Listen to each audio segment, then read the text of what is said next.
If you drive a Chevy Silverado from around 1999 all the way up to 2013, chances are you've seen this before. You're driving along normally, and suddenly the ABS light comes on. Then the red brake warning light follows it.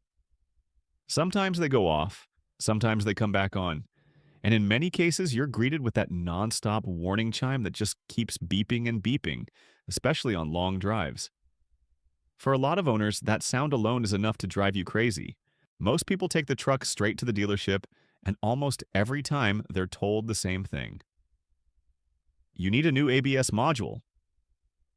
The price they quote usually feels worse than the problem itself.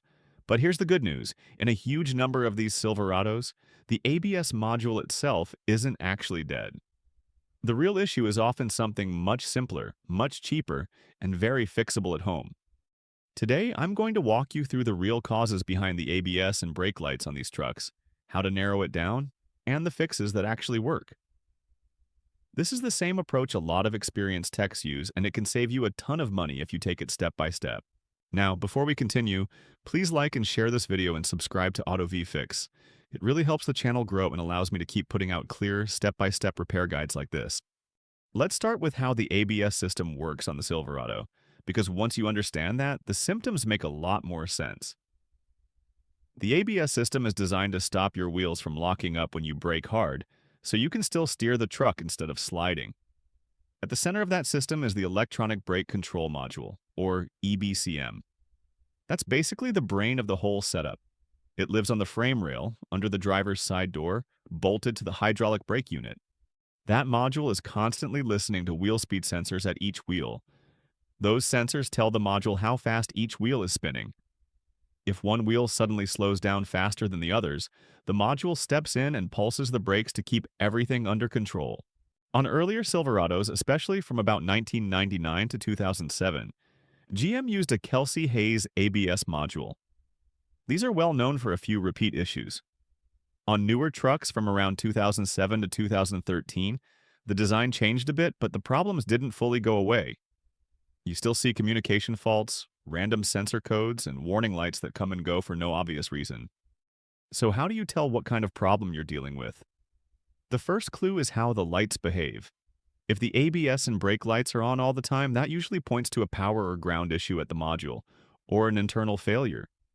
If the lights come on and off depending on weather, bumps in the road, or vibration, that's a huge hint that you're dealing with a bad electrical connection or cracked solder inside the module. Another common complaint is what people call the low-speed ABS activation. You're slowing down on dry pavement, almost stopped, and suddenly the brake pedal chatters or buzzes like ABS just kicked in for no reason. That one usually isn't an electronics problem at all. It's almost always a wheel speed sensor issue caused by rust. If you have access to a scan tool that can read ABS codes, that makes things easier.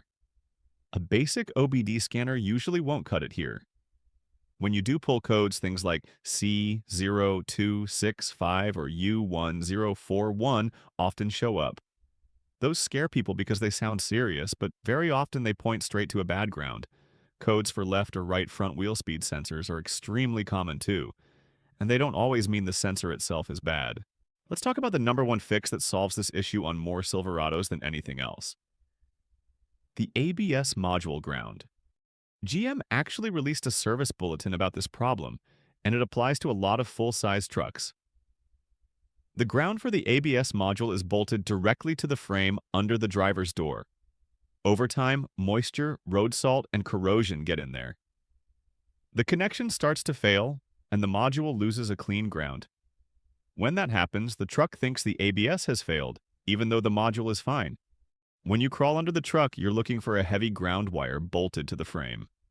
Once you find it, the fix is all about getting clean metal-to-metal contact. The bolt comes out, and you clean the frame down to shiny bare metal.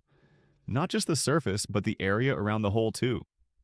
The goal is zero rust, zero paint, zero corrosion. When you reinstall it, using proper hardware matters. You want hardware that conducts electricity well and clamps everything tight. Once it's secured, covering the area with undercoating helps keep rust from coming back. While you're there, it's also smart to check the battery ground to the frame. A bad battery ground can cause the exact same ABS symptoms. A lot of owners fix the ground, clear the codes, and the problem never comes back. But if you still have a C0265 code after the ground is perfect, then it's time to look inside the module itself. Here's the nice part. You don't have to disconnect brake lines or bleed the system to do this repair. The electronic module unbolts from the hydraulic unit. You unplug the connectors, remove the torque screws, and the module comes right off. Space is tight, so sometimes you need a short Torx bit or a small wrench to get in there. Once the module is off, you'll see it sealed with silicone. Carefully cutting that seal lets you open it up.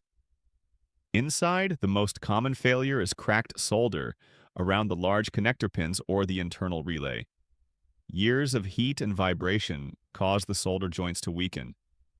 Sometimes you can actually see a pin that wiggles slightly in the board. Reflowing those solder joints with a soldering iron brings the connection back to life. A lot of people reflow all the main pins while they're in there, just to prevent future problems. Once that's done, resealing the module with RTV silicone keeps moisture out, and you reinstall it on the truck. Now, let's talk about that low-speed ABS activation, because this one causes a lot of confusion. When ABS kicks in right as you're stopping, on dry pavement, the system thinks one wheel suddenly stopped turning. In reality, what's happening is rust is building up under the wheel speed sensor.